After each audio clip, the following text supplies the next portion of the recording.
Dreams campus 2 এটা হচ্ছে একটি কোচিং সেন্টার। তো ওখানে আমি কিভাবে গেলাম সেই ভিডিওটা আজকে আপনাদের সঙ্গে শেয়ার করব। তো আপনারা সবাই সাথে থাকবেন প্লিজ। হ্যালো, আসসালামু আলাইকুম এভরিওয়ান, কেমন আছেন সবাই? আমার আরও একটা ভিডিওতে আপনাদের স্বাগতম। তো এটা হচ্ছে কালকের ভিডিও। তো আমি কালকে গিয়েছিলাম নীলফামারীতে। প্রথমে গিয়েছিলাম আমার ননদের মেসে, বাসায় আসলে রান্না করছিলাম, তো ওর জন্য নিয়ে গেলাম। ও খাওয়া দাওয়া করলো, তারপর ওখান থেকে বের হয়ে সোজা আমার কলেজে। তো ওই যে রাস্তার ওইদিকে যে দেখা যাচ্ছে এটা হচ্ছে আমাদের নীলফামারী স্টেডিয়াম। অনেক সুন্দর স্টেডিয়ামটা, আর তার চারপাশটাও অনেক সুন্দর, অনেক ফুলের গাছ লাগানো আছে চারপাশে। আর হ্যাঁ, আপনারা হয়তো বলবেন যে হেঁটে যাচ্ছেন। আমার ননদের মেস থেকে কলেজ অল্প সময় লাগে যেতে। তো এই যে দেখেন, এরা নিশ্চিন্তে ঘুমাচ্ছে। দুনিয়ার সব শান্তি এদের কাছে, এদের কোনো চিন্তা জ্বালা নাই, এরা নিশ্চিন্তে যেখানে পায় সেখানে ঘুমায়। তো যাই হোক, চলে আসলাম আমার কলেজে। তো কলেজে কেন আসছি সেটা তো বলাই হলো না। কলেজে আসলাম প্রিলি টু মাস্টার্সের যে আমাদের পরীক্ষা কবে শেষ হয়েছে, বাট এখনও ভাইভাটা হয়নি। ভাইভার ডেট আজকে কবে যে দিবে ওরা ক্লিয়ার করে কিছুই বলে না।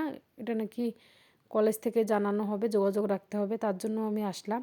একটু আগে যে আপনাদের সূর্যের যে ভিডিওটা দেখালাম, এখন কিন্তু প্রায় দুপুর 12টা বাজে, বাট কোনো রোদ নাই, একটুখানি সূর্যের মুখ দেখা যাচ্ছে। তো আমি কলেজে গেলাম। এই যে আমার রাষ্ট্রবিজ্ঞান বিভাগ, 2 তলায় আমার যত কাজ, 2 তলায় আমাদের রাষ্ট্রবিজ্ঞান বিভাগের অফিসটা, ওখানে আমাদের সব কাজ।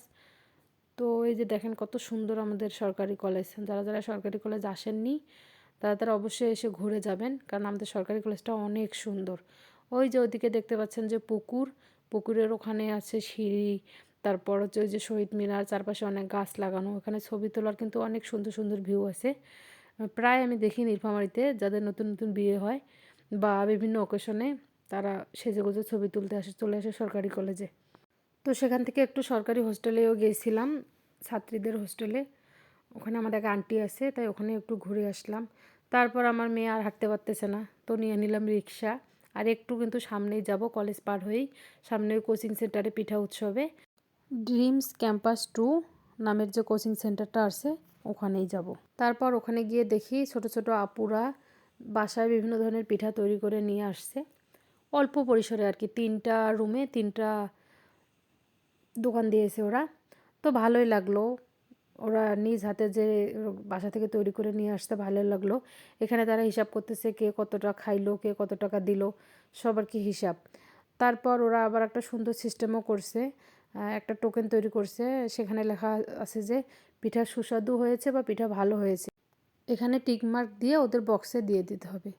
তো আজকে এ পর্যন্তই। সবাই ভালো থাকবেন, সুস্থ থাকবেন, আর আমার ভিডিও যদি ভালো লাগে অবশ্যই পাশে থাকবেন। আল্লাহ হাফেজ।